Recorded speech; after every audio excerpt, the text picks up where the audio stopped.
There's been a lot of debate over Jets Twitter if Bryce Hall is cornerback one or if we need to add another body to the room, even with signing DJ Reed. So in this video, I'm going to talk to you guys and tell you if the Jets should still draft a cornerback at pick 4 or pick 10.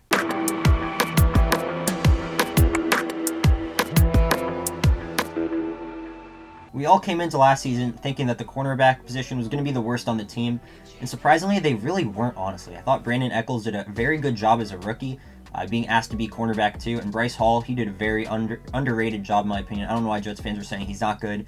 He's capable of being a very good cornerback. I don't know about cornerback 1, but he is a top-tier elite cornerback 2. But could the Jets add Sauce Gardner or Derek Stingley at pick 4 or pick 10? Yes, I think there's still absolutely a shot that the Jets will upgrade the cornerback position. Because when Robert Saleh came in here in his first press conference, he was asked about the cornerback position, what he wants to see from his defense. And he specifically mentioned that on third downs, they're going to be playing a lot of man coverage. And when you play man coverage on third downs, that's when you really have to win as a cornerback so that you can force those fourth down turnovers or even make the other team punt.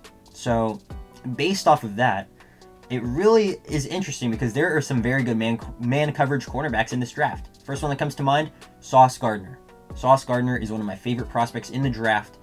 He had over 1,000 coverage snaps in his collegiate career. 0 touchdowns given up. I don't care if you think he's a little bit overrated. I don't care. That's 1,000 coverage snaps as a cornerback. When football is recently starting to favor offense a lot and making it a lot harder to play defense, to not give up a touchdown in his entire career is absolutely ridiculous. That sounds like something that Robert Saleh is definitely paged in on, and his eyes are wide open saying, oh my god, Sauce Gardner could be an absolute monster. He could be a clutch impact player and show up when the game really matters. So I think that could definitely entice him. And then a guy like Derek Stingley, his 2019 film was phenomenal. Nothing short of it. He was amazing playing man coverage, even in some zone situations, and he's an athletic freak. Last year, we saw the Jets draft a lot of athletic cornerbacks. We still have them. Brandon Echols, athletic. Jason Pinnock, athletic. Undrafted free agent Isaiah Dunn, athletic.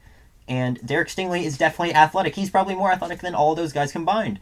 So if Saleh believes he can coach Stingley back up to that 2019 season, or potentially fix a few issues with his game that led to the drop off in play, then I think Robert Saleh could definitely look at Stingley too and be like, yeah, I could definitely make him another outside cornerback with Bryce Hall, and I think that would be a great draft pick too if it works out. And Trent McDuffie is a guy that's kind of being slept on too, but he can do it all. He's a very safe player. And there's a lot of people on Twitter now that are saying, hey, Trent McDuffie could be cornerback 1. He could be 1C. Because there's some arguments where Stingley, Sauce, and McDuffie are all 1A, C, and B. That's definitely a fair argument. Trent McDuffie is still a great player. I remember early on, Daniel Jeremiah mocked him to us at pick 10. That would be fine, because he would still make the cornerback room better. As much as I like Brandon Echols, I think it's still a little bit uneasy to rely on him next season. And DJ Reed, he played great last year, but keep in mind he is shorter. At some point, if a 6'5" or taller wide receiver is going to be matched on him, he's going to struggle and give up yards. It's just the fact. He's a little bit undersized for the position. Now that doesn't mean he can't cover wide receivers. He can obviously cover some guys even if they are above 6 feet, but you are kind of testing the waters, and it is a little bit risky. And when you want these cornerbacks to win on third down, you do want some size and advantages. So I think cornerback is definitely in play. But if we do draft a cornerback, it kind of raises the problem of we have too many guys on that positional group, because it'll leave DJ Reed, Brandon Echols, Michael Carter, potentially Sauce, or Stingley, or even McDuffie, and then Isaiah Dunn, and then we're probably going to look to draft someone in the 6th round or something, so it would make someone expendable. Bryce Hall is entering the 3rd year in his contract. Could they trade him away? Because Bryce Hall was not handpicked by Robert Saleh's staff. He could go. I think he's done an outstanding job, but the coaching staff is not, they don't feel tied and locked up to him. And they could definitely get some pretty good value for Bryce Hall. He's shown that he can play cornerback in this league, and does he fit the exact mold of what they want? I don't know. He's a great player, but I feel like if we do draft a cornerback at pick 10 primarily, I don't think we'll go there at pick 4. But if we draft a cornerback at pick 10, I think someone's got to go. Now, that's not necessarily a bad thing because we can get some draft compensation. We could potentially do a player-for-player swap. You never know. It's what the Colts did. They traded Rock Ya-Sin to the Raiders, and the Raiders sent over Yannick Ngakoue, one of the better pass rushers in the NFL. So there's still some benefits in drafting a cornerback, even if it means we may have to say goodbye to one of our corners that we like.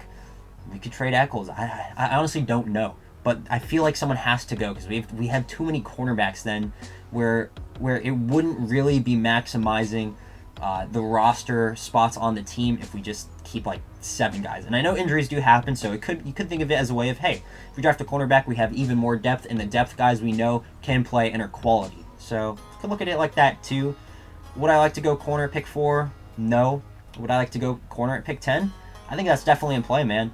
A guy like Sauce Gardner, if he's there at 10, I honestly don't think you can pass up on him. He is just such an extraordinary player. Especially, man, that 1,000+ coverage snaps and 0 touchdowns allowed, that's ridiculous. And he played well against Alabama, too. And one of the knocks on him was that he didn't really play that much great competition. Well, he showed up against Alabama, and it was not his fault that the Bearcats lost that game. So let me know what you guys think about if the Jets should potentially draft a cornerback in the first round. I think there's a chance, and hell, the Jets could even still trade up and take a cornerback after they go potentially edge and wide receiver. We don't know. McDuffie could still be there. Stingley could fall. You never know, and that's what kind of makes the draft so fun, is because as much as we like to think that we know what the Jets should do, in reality, we have no idea where they're going to go because there's a lot of options. Finished 4-13. There's some obvious holes on this team, and there's a lot of room for improvement. So let me know what you guys think about this video. Love to hear your thoughts on if the Jets should go cornerback. And also, tell me down below your rankings. Who is your number 1? Who's your number 2? Who's your number 3? Or do you have Stingley, McDuffie, and Sauce Gardner as pretty much the same? Let me know what you think. I'd love to hear all and anything, and I will see you all in the next one. Peace.